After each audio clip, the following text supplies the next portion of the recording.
শেখ হাসিনা সরকারকে পতন ঘটিয়েছে সেই সমস্ত শহীদের প্রতি শ্রদ্ধা জানিয়ে আমি বনপাড়া বাজারের ব্যবসায়ী মহল যারা আপনার দূর থেকে শুনছেন, প্রশাসনিক ভাইরা, সাংবাদিক ভাইরা, তাদের উদ্দেশ্যে একটি কথা বলতে চাই। প্রিয় নেতৃবৃন্দ, আপনারা লক্ষ্য করেছেন এই রাজনৈতিক পট পরিবর্তনের মধ্য দিয়ে আমরা সর্বক্ষণিক রাজপথে থাকার চেষ্টা করেছি। আমরা এই এলাকার মানুষকে শান্তিপূর্ণ সহাবস্থানে রাখার চেষ্টা করেছি আমাদের প্রিয় নেতার নির্দেশে। কিন্তু বন্ধুরা আমার, আমরা দেখতে পাচ্ছি কিছু কিছু সন্ন্যাসী যারা নতুন ভাবে, যারা শহীদ ছেলেনুর বাবুকে হত্যা করেছে, যারা আলমকে হত্যা করেছে, তারা আবার নতুন ভাবে ষড়যন্ত্র লিপ্ত হয়েছে। বনপাড়া বাজারে তথা বড়াইগ্রামের মাটিতে আজকেও মানিকপুরে আমাদের বিএনপির নেতা কর্মীর উপর আঘাত করা হয়েছে।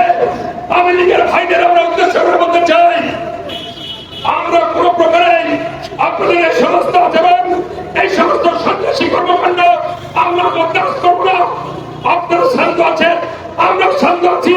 যাদের বাড়ি শহীদদের কখনো কুকুর করে দেবেন না, সেই কারণেই আপনাদের কেন উদাত্ত আহ্বান জানাবো, ব্যবসায়ী ভাইদের আপনারা কোন সন্ত্রাসীদের স্থান দিবেন না, কারোকে জানা দিবেন না।